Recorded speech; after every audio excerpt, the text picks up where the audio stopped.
late-term abortions don't ever really happen. And if they do happen, they're rare, and it's because the life of the mother is in danger or the fetus is non-viable. These are arguments that you have probably heard if you've ever brought up late-term abortion with someone on the pro-choice side. So in this video, I'm going to go over those facts and show you why those late-term abortion facts are actually incorrect. You see, late-term abortions in 2019 do happen, and not just for medical reasons. I'm looking at two claims. One, that late-term abortions are pretty rare. And two, that they really only happen if the life of the mother is in danger or the fetus is non-viable. And I'll call that a medical necessity or a medically necessary abortion. So before we get into those statistics and facts, if you're passionate about issues like this, you want to be more informed and always get sources I provide down below, make sure you subscribe and hit the notification bell so you can always get these videos and stay up to date. So let's take the first one. To show you I'm not just making this stuff up, let's look at what the mainstream media says about late-term abortion. We have from The Guardian that the truth about late-term abortions is they're very rare. From The Cut, if anyone on the pro-life side talks about late-term abortions, or they call us anti-abortion activists, whatever, it's because we're obsessed with it. And then from Reason, that late-term abortions are rare, and they go into partial birth abortions, which I won't talk about. But again, they're saying, why do they keep dominating the reproductive rights debate? So a lot of these articles bring up this statistic here. And this is from Reason, where it says that basically late-term abortions are responsible for 1% or a little over 1% of all abortions. So where does that statistic come from? Well, that number comes from the Guttmacher Institute. And I've used them before, and the reason I choose them as my source when I'm talking about abortion is because they are a pro-choice organization. If you don't believe me, this is their mission statement. And to say it's committed to advancing sexual and reproductive health and rights in the United States and globally, i.e. promoting abortion. So they are a pro-choice organization. So the statistics I use from them, if biased at all, which it probably is, it'll be in the pro-choice direction. So it'll go against my argument. So I use their statistics for that reason. So they found that, you can see here in this pie chart, about 1.3% of all abortions happen at 21 weeks or above. And that is what I will call a late-term abortion because that's how they define late-term abortion. That term is not medically defined, it's kind of more socially defined. So I'll just use the definition that they have here, which is 21 weeks and above. So that does constitute only 1.3% of all abortions. That it would be in fact accurate to say, compared to the total number of abortions, late-term abortions are in fact quite rare. But you need to put it in the context of how many abortions happen every year. The most recent data from the Guttmacher Institute suggests there are 860,000 abortions every single year. So 1.3% of that equates to 11,200 late-term abortions. 11,000. That is the equivalent of 31 late-term abortions on a daily basis. To me, that does not seem like a rare occurrence. And yet the media will not talk about late-term abortions without basically saying, oh, it's really rare and it basically never happens. To put this in context a little bit more, I want to compare it to gun deaths. There are approximately 40,000 gun deaths in the United States. The vast majority of those gun deaths are from suicide. The ones that aren't, if we're looking at homicide, account for about 14,500 people.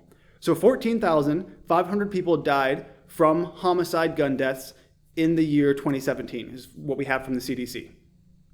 Compare that to the 11,200 we just looked at. Those numbers are fairly close to the same, and yet no one would say that gun deaths are rare and we don't have to worry about it because they never happen in America. You would never hear the mainstream media talk about that. And yet they use those same phrases when they're talking about late-term abortion, even though there are only 3,000 less late-term abortions than there are gun homicides. So comparatively speaking, looking at numbers, they're fairly consistent.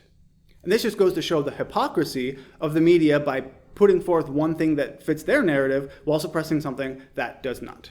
And this is not to downplay the importance of gun violence or gun deaths in America or the negativity of that, but it is to say that abortions are extraordinarily frequent, and 11,000 late-term abortions in a year is not a rare number to me. Moving on to the second point, and that is that they really only happen if it's medically necessary. And to show you that, we have here an article from Everyday Feminism, which, before we get into that, if you're getting your news from a website called Everyday Feminism, I would suggest you look for a different source of news, because I wouldn't trust them. And I'll show you a little bit here why they're wrong here. So they say the truth behind late-term abortions, and in this article, they bring up 2 points. They say many late-term abortions occur for wanted pregnancies, And then they say, these pregnancies make up a large portion of those who make up the procedure. So they don't give any numbers or anything, but they say a large portion. So they're implying that a large portion, perhaps a majority, of late-term abortions are medically necessary. Let's look at, again, the Guttmacher Institute. Now, unfortunately, there's not a ton of data on late-term abortions. The Guttmacher Institute does have this article. It says, who seeks abortion at or after 20 weeks? And they go over some of the information. It's not as in-depth as I would like, but I think it's sufficient for this video. First off, they found that by comparing women who got later abortions to those who got first trimester abortions, they were very similar in most groups, including ethnicity, race, number of births or abortions, mental physical health, substance abuse. So they're not significantly different group of people who get first term and late term abortions. However, they do have one quote that is really, really telling in this article. And they only mention it once. They don't go back to it. It's not part of their conclusion. So this just shows that they are certainly biased in the pro-choice direction. And this is what they say. But data suggest that most women seeking later terminations are not doing so for reasons of fetal anomaly or life endangerment. So right there, they say most women are not getting later abortions because of medical necessity. So they say it right there. Again, there's not a ton of evidence, so I can't give you actual numbers. I've looked for it, and if I find them at any point, I'll put them in the description down below. But I think that this quote from a pro-choice organization, nonetheless, is sufficient to debunk the claim that women are getting late-term abortions only because of fetal viability or because it's medically necessary for them. And again, to show you that they are in fact leaning towards the pro-choice side, this is the only line in the entire article they talk about this. It's not in their conclusion, it's nowhere else. As a matter of fact, their conclusion says that bans on abortion after 20 weeks will disproportionately affect young women and women with limited financial resources. So again, not acknowledging that they themselves said most late-term abortions are not medically necessary. What they do show here is that the majority of late-term abortions happen because the women did not get abortions previously. Sometimes they didn't know they were pregnant, sometimes there were difficulties in getting money or getting the abortion itself, but the fact of the matter is this here debunks the claim that they only got late-term abortions because it was medically necessary. That is not true. Most of them did not. So I hope that this information is something that is useful to you, and I hope you learned something from it. Maybe you can use this in a future date. And that's why I provide all my sources down below. You can look at everything I've looked at here and referenced, and feel free to look at them, and if you have any questions, let me know. If you appreciated this video, and if you made it this far, I'm assuming you did, then check out my abortion playlist. I include things like how Bernie Sanders' Medicare for All plan and the other Medicare for All plans will make us pay for all of the abortions, how they all want to repeal the Hyde Amendment, and just a lot of other things like that. So you might be interested in that if you appreciated this video. Make sure you leave a like before you go, comment, and if you have any preferences on things you'd like me to cover in the future, you can let me know that in the comments as well. As always, thanks for watching, and I will see you next time.